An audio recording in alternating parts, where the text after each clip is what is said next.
Hello, my friend, it's Magnus here. Hope you're having a good start of 2026. Before getting into today's podcast episode, I want to tell you that I have an upcoming free webinar about mastering the mandolin fretboard. I believe some proper fretboard knowledge is the fastest and best way to transition into intermediate and advanced mandolin playing. And when I'm talking about fretboard knowledge, I mean knowing some essential music theory and also know the most common patterns and shapes that we use as a professional mandolin player. So come to my webinar, it's on February 14th. You can go to my website and sign up today. To go directly there, it's mandolinsecrets.com/webinar. I can recommend every player at all levels to come there. I have some really good things to share. But go to my website and you can learn more about it. With that said, let's dive into today's podcast episode. Hello everyone out there and welcome back for another podcast episode. And today I'm doing something a little different. We're looking at my mandolin arrangement for When You Wish Upon a Star. And this is kind of relevant since I, just before Christmas, released a video with me performing this tune together with my friend Johan Eriksson Rapp on electric guitar. I was playing my electric octave mandolin, doing some slide playing. By the way, I didn't mention, but my name is Magnus Zetterlund and more welcome to the Mandolin Secrets podcast. Also, if you are a member of the Academy, you are watching this video. Inside the Academy, probably we have an exclusive video version for them. But also, if you're watching the video, you can see me here looking at this chord chart. And you can actually go grab this one because I shared a chord chart for this tune on my website. You can go there. It's mandolinsecrets.com/wish-upon-a-star. Oh, hyphen, is that the word? Well, I put a link in the description. You will see what I mean. So in the show notes, you find a link to my website. You can download this to play it yourself. But anyway, so one of my students used an AI tool to analyze my lead sheets and the chords. And it's really fascinating to see how this digital perspective could capture the specific vibe I was going for with the chord voicing, harmonic choices, and what I made in this piece. So I want to play back this AI tool. It's sort of like a podcast format, a female and a male having a discussion about my written music work. First, though, I want to play back just 30 seconds of this tune from the video we published to the YouTube channel, so you get an idea what we are talking about in terms of music. So here it is, When You Wish Upon a Star. This is a Disney, well, it's a very classic piece of music from the Walt Disney's animated film Pinocchio from the 1940s. But you recognize the music, I'm pretty sure. Here it is.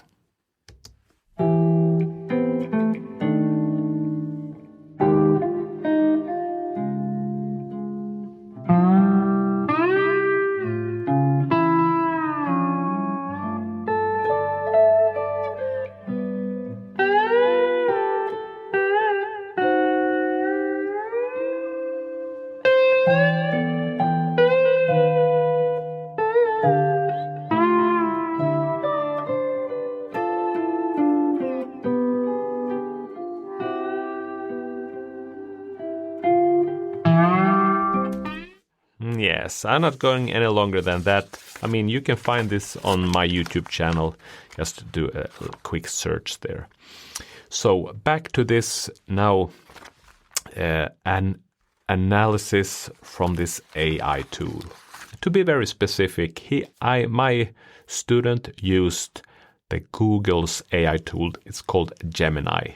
It's not important, but also maybe this could go into a longer discussion for how we can use AI as a music maker and as someone wanting to improve and learn more playing music. But for now, just playing this back and you will see what you think about it. So my two guests in the studio today are this female voice, let's call her Kate, and this male voice, let's call him Paul. What does Kate and Paul have to tell us about When You Wish Upon a Star? Okay, let's open up the music for what has to be one of the most iconic tunes ever, When You Wish Upon a Star. From Disney's Pinocchio, 1940. A classic. Exactly. Composed by Light Harline and Ned Washington. But we're not looking at just any version. We have something special here, a really unique technical adaptation. Yeah, this is the Mandolin arrangement by Magnus Zetterlund. And that's our focus today. We're going to scrutinize this arrangement because, well, it's hiding some incredible complexity. That's right. Our goal here is to, quickly dig into the harmonic sophistication that's just beneath the surface of this melody we all know so well. We're just using the chord charts and lead sheets you sent over. So if anyone listening expects a simple 3-chord lullaby, they might be in for a shock. Oh, definitely. So right away, in the A section, the source material it lays it all out. Harline and Washington were not sticking to simple chords. Not at all. They introduced these really colorful, tension-building chords, things that give it this almost jazz flair. We're talking about an A7 sharp 5 and a C diminished 7. And the function of those chords is just fascinating. That A7 sharp 5, it's like adding a pinch of cayenne pepper to a sweet dessert. Yeah, that's a great way to put it. That sharp 5 just grace against the home key, creating this momentary dissonance that your ear needs to hear resolved. Yeah. It keeps the melody from feeling static. Right. It gives it movement. You see, is it quite incredible? They're just it's fascinating how this AI tool got such deep knowledge about music theory. They can do something like that. But it's funny to hear them describe the use of the A7 flat 5 as cayenne pepper, because I think as an arranger, that's sort of exactly what we're aiming for. A bit of bite to the sweetness of the melody, sort of. And I have my mandolin at hand, so it's starting.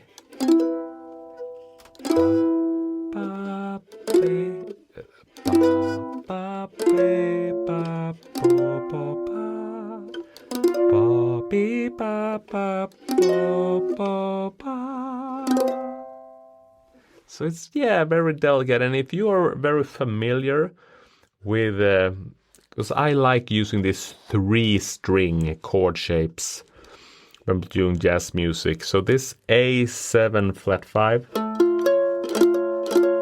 it doesn't actually include a 7.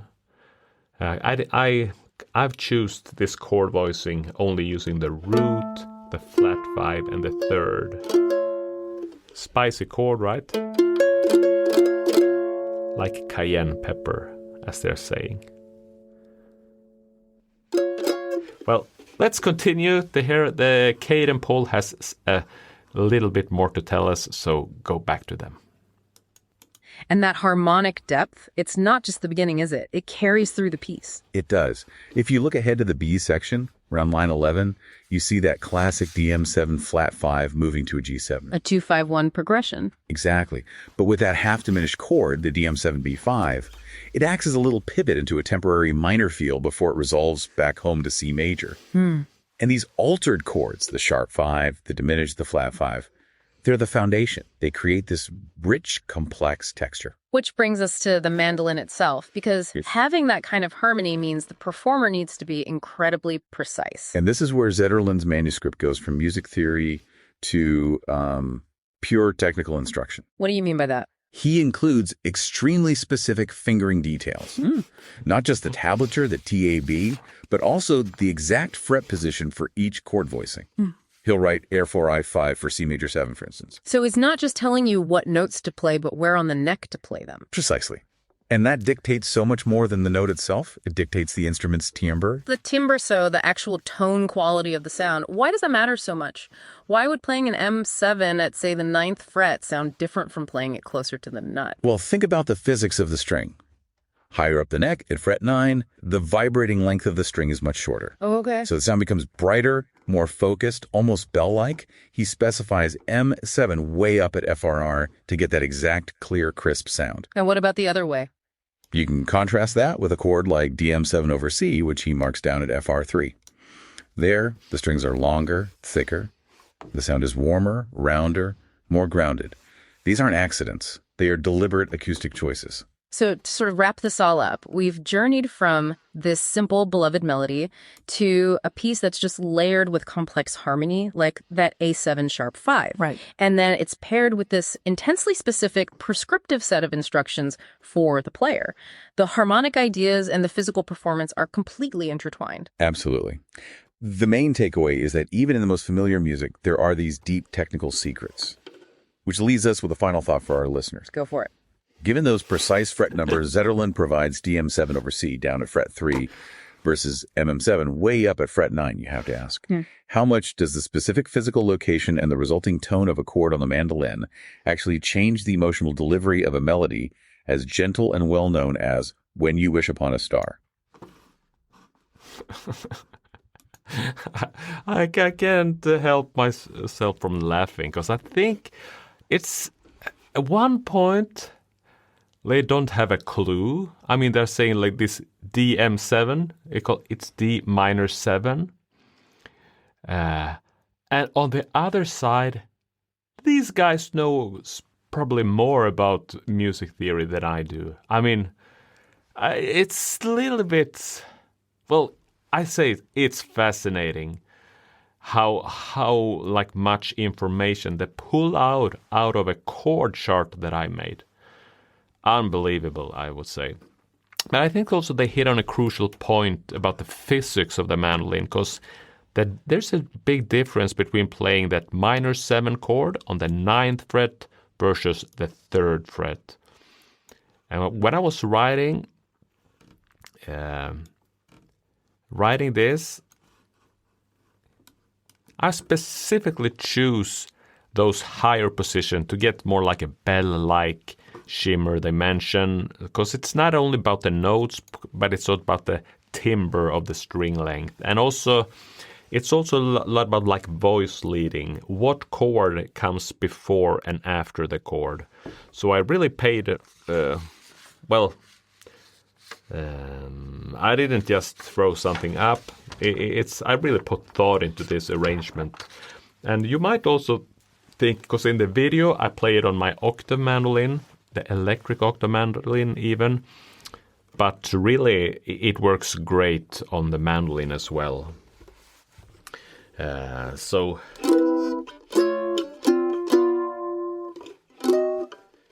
if you want to get into this jazz chord style, like this is a perfect piece and perfect tune to kind of check out. And also the fact that it's also a very familiar tune that people will love to listen to it. I mean, I think I want to just play it through once chord-wise, so you can have a real little idea of how it sounds. That's the melody. Ba, ba, ba, ba, ba, ba, ba.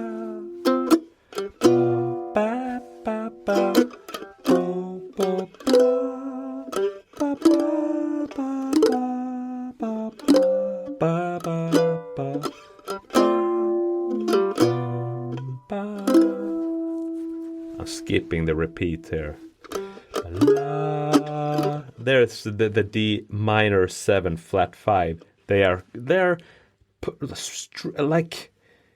spot on, saying it's the flavor of a minor key. Let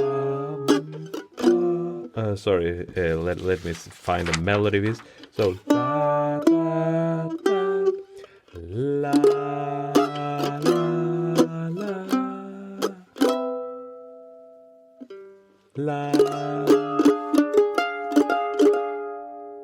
Such a beautiful way to do it. This little, it's a flavor of C minor, but we're actually in major.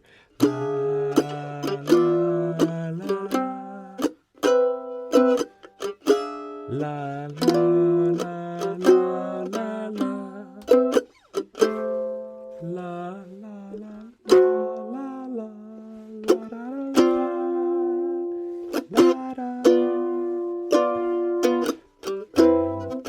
Wish upon a star. La baby bam bo bo ba ba ba ba ba. Once more. La la la la la la la la.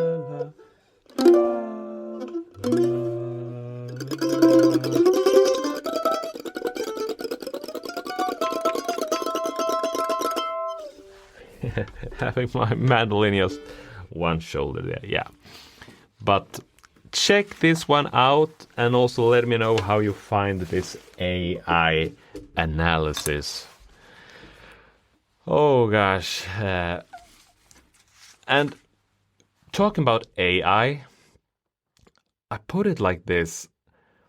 I've tried to use AI a little bit in my music creation, but without any success actually, because there are services where that can create stuff, but it's, to me, it's not my thing. Just it takes away the fun of what I like with making music. But I have used like some AI services. It can summarize some lessons, things like that. It can write like a description for my YouTube videos, things like that. And now it can analyze a piece of written music. Might be something I'm doing again, I'm not sure. But one thing I can say, AI is here to stay. And there are, like, many people music makers are very afraid of this, the way things are evolving. I don't feel like that, but I think it's good though to kind of keep up with what it's actually capable of and how it could be used and all that. But well, it's I would need Hayes here to actually discuss it more than that. But anyway, my friends, hope you did like this little different podcast episode. As I said, the video version is inside Mandolin Secrets Academy. And if you want to grab the chord charts, head to mandolinsecrets.com/wish-upon-a-star. Wish upon a star with some hyphens in between. Yes, that's it. Thank you so much for listening, and always remember, be a music maker.